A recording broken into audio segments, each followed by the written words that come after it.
नमस्कार साथियों, स्वागत है आप सभी का अंकित इंस्पायर्स इंडिया पर। मैं हूं अंकित अवस्थी और आप हैं मेरे साथ में बांग्लादेश के हालचाल जानने के लिए, क्योंकि आज से 4 दिन बाद बांग्लादेश के अंदर नए प्रधानमंत्री मिलने वाले हैं। 35 साल बाद नया प्रधानमंत्री। आप सरप्राइज होंगे कि 35 साल किस बात के लग रहे हैं बांग्लादेश में। अभी तक तो थी ना, शेख हसीना थी, खालिदा जिया थी। मैंने कहा नया प्रधानमंत्री शेख हसीना, खालिदा जिया, ये दो ही महिलाएं थी। पिछले 25 साल से इन दोनों का, 35 सालों से इन दोनों का ही राज चल रहा था, अल्टी पल्टी करके। इन दोनों के बाद में अब कोई तीसरा व्यक्ति आएगा, क्योंकि शेख हसीना भारत में और खालिदा जिया ऊपर हैं। ऐसे में मतलब स्वर्गवासी हो गई हैं। ऐसे में उन दोनों के बाद कोई थर्ड व्यक्ति अब बांग्लादेश की सत्ता संभालेगा। तो बांग्लादेश के अंदर फिलहाल के लिए जो आज की चर्चा है वो ये कि कौन सी पार्टी बढ़िया परफॉर्म कर रही है। और दूसरा, बांग्लादेश में अब जो भी आएगा, भाई हमको खालिदा जिया और शेख हसीना का 35 साल का पुराना अनुभव था। शेख हसीना चुनाव में नहीं है, ये आप सब और हम जान रहे हैं बढ़िया से। अवामी लीग चुनाव में नहीं है, लेकिन खालिदा जिया और खालिदा जिया के अगेंस्ट में कौन खड़ा है, मतलब बीएनपी के अगेंस्ट में कौन तैयार हो गया है। पहले तक बाई पार्टी सिस्टम जब बांग्लादेश में होता था तो अवामी लीग लड़ती थी, खालिदा जिया वो शेख हसीना वाली, और बीएनपी बांग्लादेश नेशनलिस्ट पार्टी जो है वो खालिदा जिया की। दो ही पार्टियां मेजर हुआ करती थी। लेकिन शेख हसीना को भगा करके बीएनपी वालों ने क्या पाया, खुद ही संकट में तो नहीं आ गए कहीं? क्यों? क्योंकि इस बार अपोजिशन में बीएनपी के अगेंस्ट कौन खड़ा हो गया है, तो वो है जमात। जमात जो है कट्टरपंथी, कट्टरपंथी जो पाकिस्तान प्रमोटेड है, वो जो कि बांग्लादेश को चाहता है कि पाकिस्तान के साथ मिला लिया जाए, वैसी थॉट प्रोसेस वाला देश, जो कि एकदम इस्लामिक कट्टरपंथ और हिंदुओं के खिलाफ नफरती बयान देने वाला जमात है। तो एक तरफ बीएनपी और एक तरफ जमात, इन दोनों में से बस ये है कि दो बुरे लोग हैं। उनमें से ज्यादा बुरा कौन, इसकी लड़ाई चल रही है। भारत के लिए दोनों ही ठीक नहीं है, तो इनमें से यह है कि कम बुरा और एक बहुत बुरा, इस तरह का चुनाव होने जा रहा है। तो भारत क्या अपने हितों का अपने पड़ोस में कुछ भी संरक्षण कर पाएगा? आप कहेंगे क्या चुनाव प्रभावित करने की बात कर रहे हैं? हम इसलिए कर रहे हैं क्योंकि पिछले चुनावों को बांग्लादेश ने यही कहते हुए शेख हसीना के खिलाफ माहौल बना था बांग्लादेश में कि भारत ने शेख हसीना को इलेक्शन जितवाया है, भारत शेख हसीना को प्रमोट करते हुए आगे लेकर आया है। तो जब भाई किसी देश के प्रधानमंत्री को भारत बना सकता है पड़ोस की पड़ोस में, तो क्या इस बार यहां के चुनावों को प्रभावित कर सकता है? क्योंकि शेख हसीना तो यहां से पिछले साल, मतलब अब तो 1.5 साल से ऊपर हो गया, वो निकल करके यहां आ गई थी, सत्ता परिवर्तन हो गया था, और सत्ता परिवर्तन के बाद 18 महीने से मोहम्मद यूनुस बिना चुनाव जीते सत्ता चला रहे थे। फिलहाल के लिए आज के सेशन में हम चर्चा करेंगे कि कैसे यहां पर दो मेजर पार्टी बनकर इलेक्शन में है, और उन छात्रों की पार्टी का क्या हुआ जिन्होंने शेख हसीना को उखाड़ फेंका हो, वो खुद कहां खड़े हैं? क्या वो कोई बड़ी पार्टी बना पाए? और तो और, क्या वो सभी सीटों पर चुनाव लड़ पा रहे हैं? आप ज्यादा इंतजार मत करिए, पहले ही जान लीजिए 10% सीटों पर भी चुनाव नहीं लड़ पा रहे हैं वो लोग।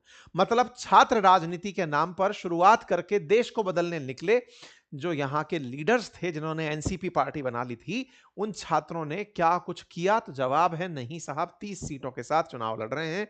इसका मतलब 300 सीट वाले बांग्लादेश में उनका महज 10% रोल है। लेकिन शेख हसीना को उन्होंने पूरे देश दुनिया के अंदर बदनाम कर दिया, सत्ता से निकाल दिया, और बेचारी आवामी लीग चुनाव में ही नहीं है। खैर, आइए एक एक करके देखते हैं और सारा की सारा भारत के साथ इस कैलकुलेशन को समझते हैं। तो बांग्लादेश में 12 तारीख के दिन संसदीय चुनाव होने जा रहे हैं। खालिदा जिया और शेख हसीना आएंगे। 35 साल बाद देश को नया प्रधानमंत्री मिलेगा, क्योंकि 1991 से 2024 तक यहां पर शेख हसीना या खालिदा जिया बदल बदल के चल रहे थे। तो सबसे पहले तो हमारे और आपके लिए ना एक जानने का विषय ये बहुत ज्यादा जरूरी है कि हमारे लिए तो चलो हमारा पड़ोसी है, नॉर्थ ईस्ट का कॉर्नर पर बैठा हुआ है, ऐसे में हमारे लिए तो ये महत्वपूर्ण देश है। दुनिया के लिए महत्वपूर्ण क्यों है? क्यों इसके प्रति चाइना इंपॉर्टेंट है? चाइना इसके अंदर इतना इंटरेस्ट क्यों लेता है? पाकिस्तान क्यों इतना इंटरेस्ट लेता है? क्या केवल भारत ही एक कारण है या कोई और भी बड़ा कारण है? तो देखिए, पहले ना आप इसकी ज्योग्राफी को थोड़ा सा समझ लीजिए। बांग्लादेश है बंगाल की खाड़ी के अंदर, हम तो खैर पूरे की पूरे इंडियन ओशन में ही पसरे हुए हैं। लेकिन बांग्लादेश क्या है कि भारत को कोई देश भले ही अपने पक्ष में ना कर पाए, लेकिन बांग्लादेश जैसे छोटे देशों को, जैसे अमेरिका ने लगभग इसको अपनी मतलब पुपड़ी बना रखा है कि हाँ ठीक है, जैसा तुम हम कहेंगे वही से तुम करोगे। तो ऐसे में इन छोटे देशों को इनकी नीतियों के साथ हिला डुला करके इंप्रेस किया जा सकता है, अपने साथ मतलब बहा के ले जाया जा सकता है। तो बांग्लादेश जो है ना, वो असल में बंगाल की खाड़ी के अंदर जो बहुत ही क्रिटिकल स्ट्रेट ऑफ मलक्का है, वो जल संधि जो कि इंडियन ओशन को पैसिफिक ओशन से या इंडियन ओशन को साउथ चाइना सी से जोड़ती है, उस स्ट्रेट ऑफ मलक्का में बैठ करके बांग्लादेश बड़ा डिसीजन ले सकता है। मतलब आप समझिए, यहां पर ना लगभग 1.5 नॉटिकल माइल चौड़ा एक रास्ता है समुद्र का, जिसे स्ट्रेट ऑफ मलक्का कहते हैं। वहां से $1 ट्रिलियन से ज्यादा का सामान चाइना के लिए या फिर इन आसियान कंट्रीज के लिए होकर निकलता है। $1 ट्रिलियन लगभग 60,000 से 90,000 औसत है ये, मतलब जैसे कोविड के टाइम पे 60,000 थे, इन दिनों 90,000 के आसपास नंबर कोटेड किए जाते हैं। जहाज यहां से निकलते हैं, कितना 1.5 नॉटिकल माइल चौड़ा रास्ता है, इसलिए स्ट्रेट कहा गया है इसे, स्टेट ऑफ मलक्का। तो स्टेट ऑफ मलक्का के बारे में बोलते हैं कि वो नस है जिससे कि साउथ चाइना सी को इंडियन ओशन से रास्ता मिलता है। इंडियन ओशन खास क्यों है? क्योंकि पर्शियन गल्फ से यहां से होकर के सारा की सारा तेल निकले या अफ्रीका को जाने वाला सामान निकले, ये जाएगा यूं ही पाक, अगर चाइना जाना है तो उसका रास्ता यही है। अब इस रास्ते से जाने के लिए बंगाल की खाड़ी बहुत इंपॉर्टेंट हो जाती है। तो बंगाल की खाड़ी में जो इंपॉर्टेंस है ना, उसको देखते हुए लोगों को, मतलब जैसे चाइना का, अमेरिका का जो बड़ा इंटरेस्ट आया वो इसी बांग्लादेश के सेंट मार्टिन आइलैंड को लेकर आया था कि भैया हमें वो आइलैंड दे दो ताकि हम बंगाल की खाड़ी में निगरानी कर पाए। आप में से बहुत सारे लोग कहेंगे ऐसे तो फिर इंडोनेशिया को, थाईलैंड को, इनमें से किसी भी जगह को अमेरिका अपने लिए जगह बना सकता है। देखो, इन यूरोपियन देशों ने ना दुनिया भर में देश से ज्यादा आइलैंड को महत्व दिया है, क्योंकि आइलैंड बन करके ही ये जीवन में दुनिया पे राज कर पाए। मतलब एक कॉमन सा ऑब्जर्वेशन है, अगर आप लोग उसे ऑब्जर्व करें तो जैसे यूके भी दुनिया पर जब राज किया ना, तो उसके पीछे का बड़ा रीजन था कि वो पूरी तरह से एक आइलैंड कंट्री था। मतलब अपने चारों तरफ किसी से बॉर्डर शेयर ही नहीं करना। उसको तो गलती से आयरलैंड मिल गया, अदरवाइज वो पूरा यूके ही था। तो एकदम समुद्र के बीचों बीच पड़ा हुआ है, पानी की निगरानी की जा सकती है, ये अपने आप को ऐसे मानकर चलते हैं। आज अगर आप यूएस को भी देखें तो उसकी स्ट्रेटेजी क्या है? चार दोनों तरफ पानी है, ऊपर कनाडा के साथ मित्रता, मैक्सिको के साथ दीवार खींच दी। भाई साहब, हम तो पानी में आइसोलेटेड हैं। पड़ोस में इनको बिल्कुल व्यवधान नहीं चाहिए होता। ये इनकी मानसिकता है कि जितना ज्यादा आइसोलेटेड रहोगे, पानी से घिरे रहोगे, सेफ रहोगे, नेवल पावर को बनाना आसान है, बॉर्डर पर निगरानी मुश्किल है। ये इनका थॉट प्रोसेस है। आज अमेरिका जो अपने आप को देखता है ना, मैं पूरा नदर्न हेमिस्फीयर अपना मानता हूं, रीजन है वो कहता है जहां तक जमीन है वो मेरी है, क्योंकि मुझको पड़ोसी नहीं चाहिए। तो इस प्रकार से इन लोगों की सोच है। एनीवे, तो ये ओशियन के अंदर हमेशा, चाहे आप चागोस आइलैंड को उठा लो, मालदीव्स, मॉरिशस, ये तो खुद कहते हैं हमारे यहां जगह ले लो साहब, लेकिन नहीं नहीं, सब चागोस आइलैंड चाहिए हमें। ये आइलैंड पर फोकस करने वाले हैं। तो भारत ना इस जगह पर एक बहुत स्ट्रेटेजिकल आइलैंड रखता है, अंडमान निकोबार, आपको मालूम होगा। और भारत उसको ग्रेट निकोबार परियोजना की तरह डेवलप करना चाह रहा है। मतलब भारत की जो लोकेशन है इस बंगाल की खाड़ी में, वो सबसे खास लोकेशंस में है, जिसको हम लोग बंगाल की खाड़ी के अंदर बहुत अच्छे से डेवलप करते हुए चलते हैं। खैर, तो कुल मिलाकर के ये जगह मैंने आपको इसलिए बताई कि इसका महत्व है, और बांग्लादेश से करीबी होने के कारण इस जगह को बांग्लादेश भी समझता है और दुनिया के देश भी समझते हैं कि इसका सेंट मार्टिन आइलैंड लेके यहां पर कुछ निशाने साधे जा सकते हैं। लेकिन ये इनडायरेक्ट रिलेशन हुआ। बंगाल की खाड़ी में इन लोगों को जगह चाहिए, कई कारण है, चाहे म्यांमार को हैंडल करना हो, इन फ्यूचर भारत को भी अगर भविष्य में चुनौती के रूप में देखे अमेरिका, तो फिर भारत को चैलेंज करने के लिए भी उसके पास आइलैंड होना जरूरी है। खैर, फिलहाल के लिए अब दूसरा बड़ा सवाल निकल कर आता है कि साहब, जब इतनी ही चीजें यहां से होकर जाती हैं, तो इस जगह पर दुनिया भर के लिए इंपॉर्टेंट जो ये रूट है, भारत का काउंटर क्या है? भारत का काउंटर है कि भारत ने खुद को पूरी तरह से इस क्षेत्र में मजबूत किया हुआ है। अंडमान निकोबार को लेकर के हम ग्रेट निकोबार प्रोजेक्ट लेकर चल रहे हैं। इसी कारण से अमेरिका बांग्लादेश को लपेटे चल रहा है कि भारत का अगर इंडियन ओशन में इतना ज्यादा सिक्का बुलंद हो गया, तो फिर कहीं ऐसा ना हो कि वर्ल्ड पावर बनने के चलते हम इंडियन ओशन में अपनी पकड़ खो दें। आज अमेरिका पैसिफिक ओशन और अटलांटिक ओशन में अपनी जबरी पकड़ रखता है। मतलब पैसिफिक ओशन पर अब चाइना और अमेरिका का ही राज चलता है ना। ऐसे ही अटलांटिक ओशन में पूरी तरह से अमेरिका का राज चल रहा है। इंडियन ओशन, जो कि थर्ड लार्जेस्ट ओशन के रूप में, मतलब थर्ड लार्जेस्ट स्ट्रेटेजिक रूप से अगर ओशन कहा जाए, तो उसमें अमेरिका का भी कोई सिग्निफिकेंस है नहीं। सिग्निफिकेंस नहीं है उसी को बरकरार रखने के लिए, जबकि ट्रेड बहुत ज्यादा चलता है। उसी को दिमाग में रखते हुए अमेरिका यहां पर अपना दिमाग लगाए फिर रहा है।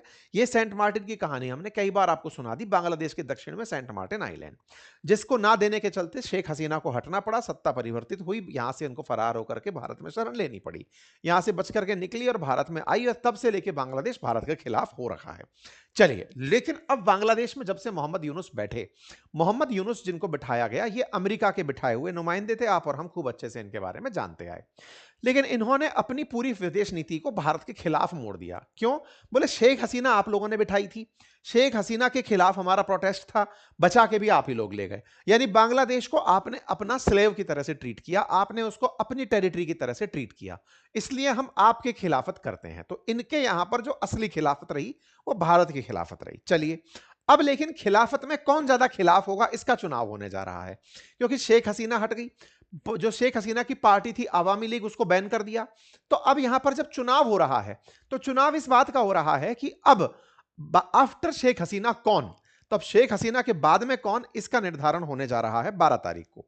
12 तारीख को यहां पर 350 सीटों की इनकी संसद है, उसका इलेक्शन है। उनमें से 50 सीटें एनी टाइम रिजर्व रहती हैं महिलाओं के लिए। 300 सीटें हैं जिन पर इलेक्शन होता है। 300 सीटें जिन पार्टियों से जीतकर जैसी जैसी सीटें आएंगी, उसी अनुपात में बाकी बची हुई 50 सीटें जो रिजर्व हैं, उतनी महिलाओं को सीटें दे दी जाएंगी। यानी इलेक्शन 300 पर होगा, बाकी जो 50 हैं वो 300 के अनुपात में बट जाएंगी। मान लो 150 सीट किसी की आई तो उसको 25 महिलाओं की सीटें मिल गई।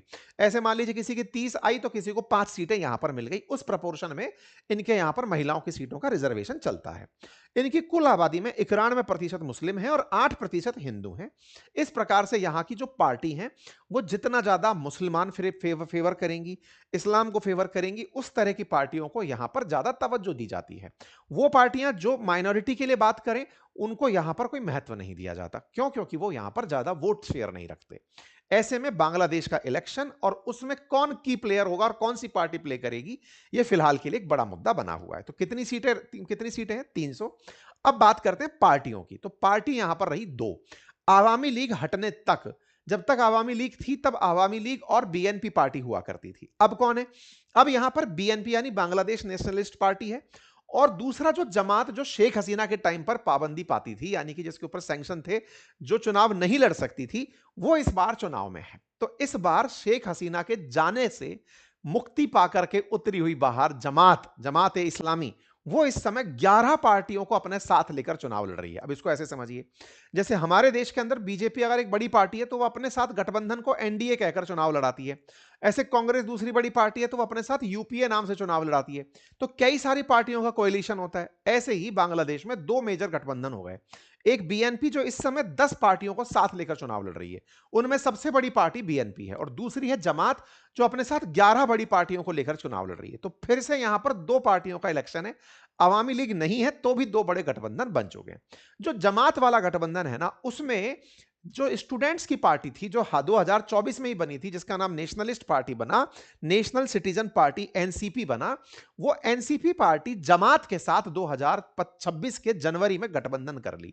तो इसका मतलब अब यह हुआ कि एक तरफ बीएनपी यानी कि खालिदा जिया जो अभी थोड़े दिन पहले ही मरी हैं, उनके बेटा जो हैं वो इस समय पार्टी को लीड कर रहे हैं, और दूसरी तरफ जमात के अंदर एनसीपी यानी कि नेशनलिस्ट सिटीजन पार्टी, जो कि छात्रों के द्वारा बनाई हुई पार्टी है, उसका गठबंधन है। ठीक है। अब जो बीएनपी है ना, उस बीएनपी के अंदर तारिक रहमान, जो अपनी मां के एक्सपायर होने से कुछ दिन पहले ही बांग्लादेश पहुंचे थे। बीएनपी को अपने यहां लीडर की तलाश थी। ये 17 साल से विदेश में थे, लंदन यूके में पढ़ रहे थे, रह रहे थे, अपना परिवार चला रहे थे, फरारी काट रहे थे, क्योंकि शेख हसीना ने इनके खिलाफ काफी सारे मुकदमे डाल रखे थे, इनको सजाएं सुना रखी थी। तो ये इस समय बंगाल वहां पर यूके में रह रहे थे। तो यूके से ये लौटकर वापस आए और बीएनपी को इन्होंने हेड किया। बकायदा इनका भव्य स्वागत हुआ। बीएनपी को लगा कि अब हम अपना ही पूरा राज चलाएंगे, ये इसलिए लौटकर आए। लेकिन इन्हें नहीं पता था कि जमात और जमात के साथ वो मिलकर के इन्हीं के खिलाफ चुनाव लड़ लेंगे। खैर, इनकी पकड़ अभी भी मजबूत है। खालिदा जिया के समय की इनकी पकड़ है।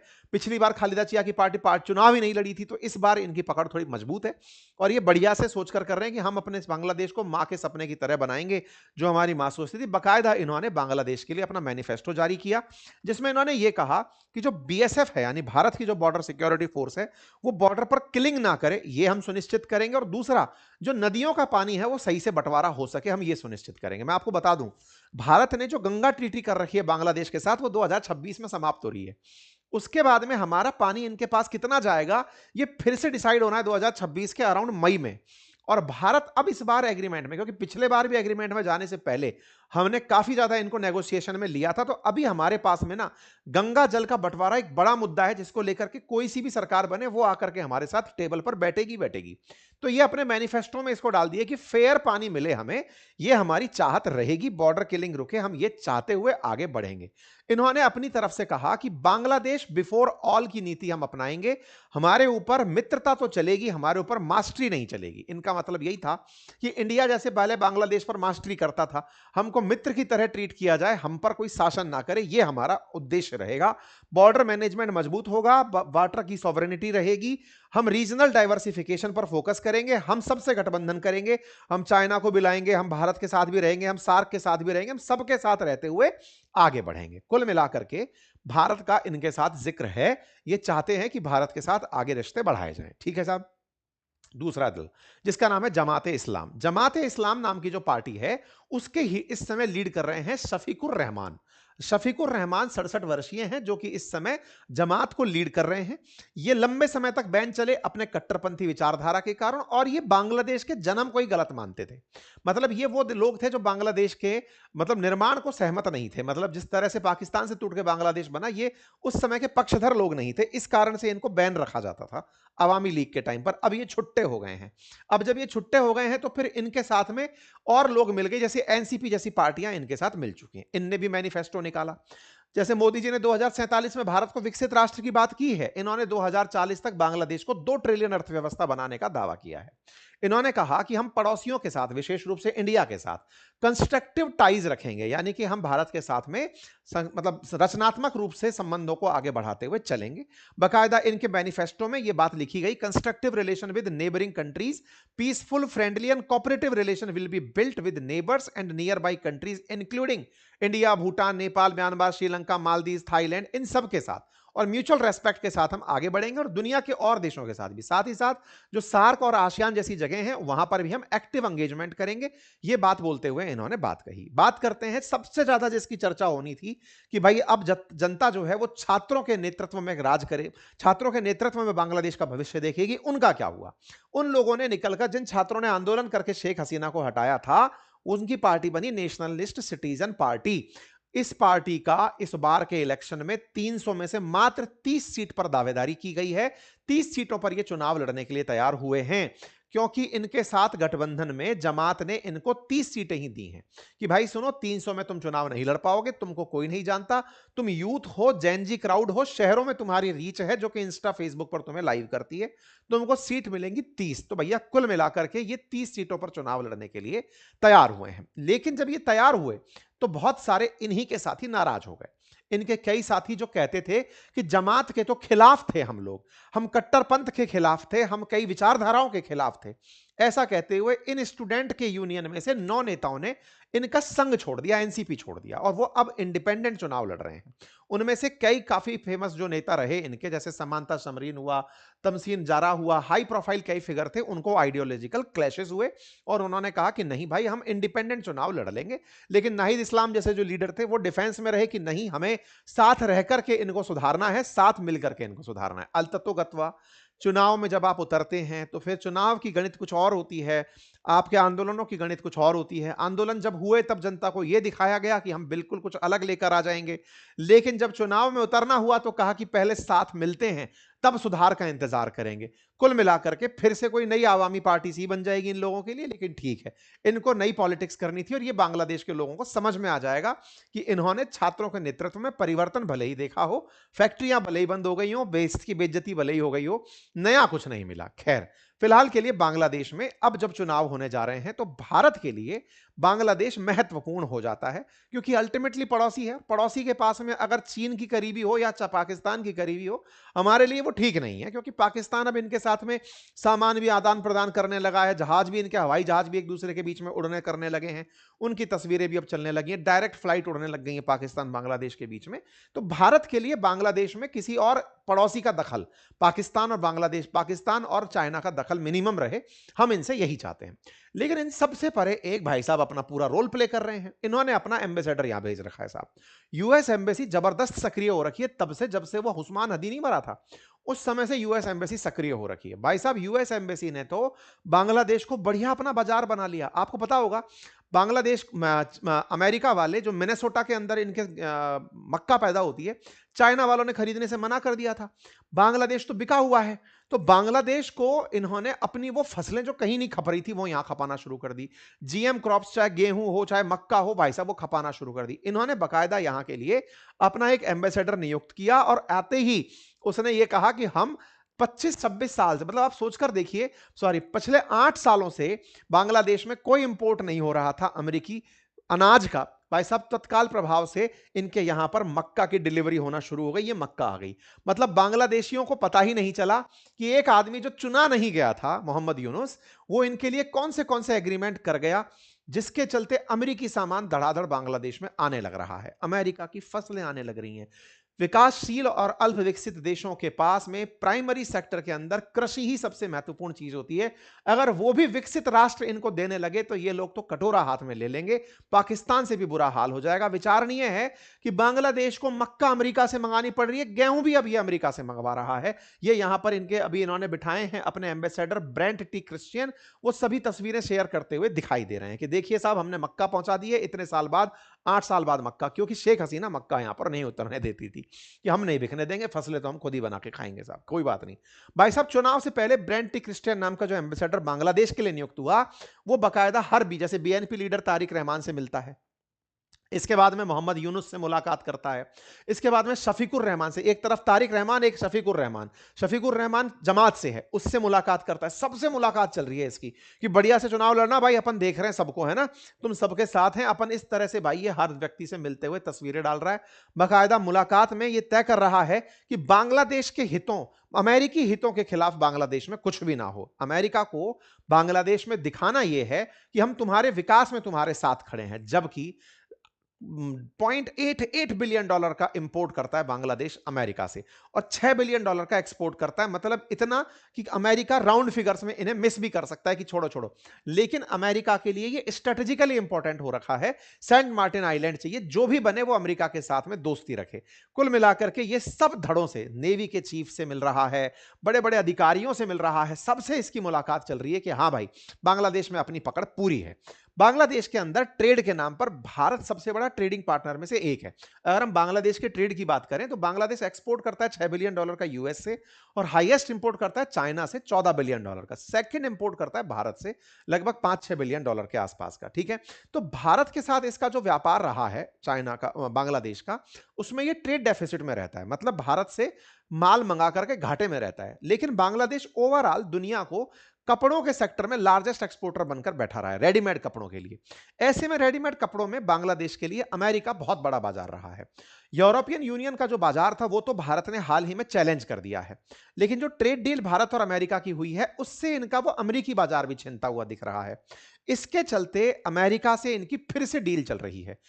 ये जो मोहम्मद यूनुस है ये अमेरिका के साथ कोई सीक्रेट डील करने लग रहा है। इलेक्शन से 3 दिन पहले सीक्रेट डील की न्यूज ने माहौल गरमा दिया है कि भाई ऐसा क्या है कि पहले ये व्यक्ति 50% टैरिफ से 20% टैरिफ तक के लिए अमेरिका को मनवा कर लाया, अब फिर से ये कौन सी सीक्रेट डील कर रहा है, और डील में सीक्रेट शब्द क्यों यूज किया जा रहा है कि ये बताना नहीं है किसी को कि हम बदले में क्या करेंगे। तो ऐसे में बांग्लादेशियों को अपने आप को अब ये समझना होगा कि उनके साथ खेला तो नहीं हो रहा है, कहीं ऐसा तो नहीं है कि इनके यहां पर गेहूं को, मक्का को, जीएम क्रॉप्स को आने दो, बांग्लादेश को उनके लिए केवल एक आइलैंड बनाकर छोड़ दो कि इनके काम का, अमेरिका के काम का ये जगह बनकर रह जाए। बांग्लादेशियों को वाकई में अगर समझ रहेगी तो वो एक दिन मोहम्मद यूनुस जैसों को कोसेंगे बाद में कि उन्होंने उसके साथ क्या बिगाड़ा किया। लेकिन फिलहाल अमेरिका अपने हितों का यहां पर ख्याल रख गया है, लेकिन अमेरिका समझदार है कि कहीं ऐसा ना हो कि भारत भड़बड़ा दे। तो भाई साहब अपने सिटीजन्स को उसने बकायदा नोटिस जारी किया, एडवाइजरी जारी की कि सुनो बांग्लादेश में इलेक्शन है, सब लोग साइड में रहना, कुछ भी गड़बड़ हो सकती है। तो एडवाइजरी भी जारी कर रहा है और मित्रता भी कर रहा है। खैर जो भी है, बांग्लादेश के अंदर आवामी लीग तो यही बता रही है कि भाई साहब हम चुनाव में तो नहीं है, लेकिन जो चुनाव में हो सकते थे उम्मीदवार उनको जेलों में मार दिया जा रहा है। क्या बांग्लादेश रह गया है, किस तरह की बातें यहां पर हो रही हैं। कुल मिलाकर बांग्लादेश में जी इलेक्शन है, जो भी होगा आपके सामने आ जाएगा। अवामी लीग यहां पर है नहीं, भारत को यहां पर एक बार फिर से एक तरह से कहा जाए तो दर्शक बन के बुलाया गया कि आओ साहब देख जाओ हमारा चुनाव कैसे चल रहा है। कुल मिलाकर बांग्लादेश में जो भी होगा 12 तारीख को, एक बुरा और एक ज्यादा बुरा, दो ऑप्शन हमारे पड़ोस में रहेंगे। लेकिन हाँ, कम से कम इलेक्टेड जनता रहेगी, इलेक्टेड लोग रहेंगे, तो उनके पास से भारत को भी नेगोशिएट करने की पावर बनी रहेगी। मोहम्मद यूनुस जो पपेट जैसे लोग हैं उनके साथ हम क्या ही बात कर सकते थे। खैर फिलहाल के लिए इतना ही, जैसे ही और कुछ अपडेट आते हैं आपके साथ साझा किया जाएगा। चैनल पर नए हैं तो सब्सक्राइब कर लीजिए। और हाँ, आज रविवार वार्ता है आप सभी के साथ में, हम जिस तरह से करते हैं यूट्यूब पर आपके लाइव कमेंट्स लिए जाते हैं और आपसे बातचीत होती है, तो जुड़िए। अभी थोड़ी ही देर में इस सेशन के जाने के बाद ही आपके साथ अंकित इंस्पायर इंडिया के लाइव सेक्शन में आपसे आपके सवाल और हमारे जवाब एक सत्र रखा गया है, जल्दी से जाकर उसे ज्वाइन कर लीजिए। बाकी हमारी किताबें उपलब्ध हैं, आप उन्हें यूट्यूब स्टोर से ले सकते हैं। चैनल को सब्सक्राइब कर लीजिए। बाकी एक बहुत ही बेहतरीन कोर्स मैं आप लोगों के लिए प्लान कर रहा हूं, क्योंकि बहुत सारे साथी, क्योंकि मैंने हाल ही के समय में काफ़ी कुछ फाइनेंस के सेक्टर में खुद से भी एग्जाम्स वगैरह क्वालिफाई किए। मैं हाल ही में म्यूचुअल फंड्स के लिए जो एग्जाम होता है NISM 5A का, रिसर्च एनालिस्ट का, इन एग्जाम्स को पास किया हुआ हूं। तो मुझे बहुत सारे क्षेत्र स्टूडेंट्स, क्योंकि मैं स्टॉक्स के लिए पढ़ा रहा था, म्यूचुअल फंड्स के लिए काफ़ी दिनों से क्लासेस ले रहा था, तो बहुत से विद्यार्थियों की मांग थी कि आप हम लोगों के लिए कोई कोर्स लेकर आइए जो म्यूचुअल फंड्स के डिस्ट्रीब्यूटर बनने में महत्वपूर्ण हो, किस तरह से एडवाइजर बन सकते हैं लोग म्यूचुअल फंड्स के, उनके लिए। तो मैं एक जल्दी ही बहुत अच्छा कोर्स प्लान कर रहा हूं, आप लोगों के बीच में जल्दी ही जानकारी होगी। बाकी आपके लिए जो भी बेहतरीन हो वो आप बातें बाजार की एप्लीकेशन पर चेक करते रहें। Thank you so much.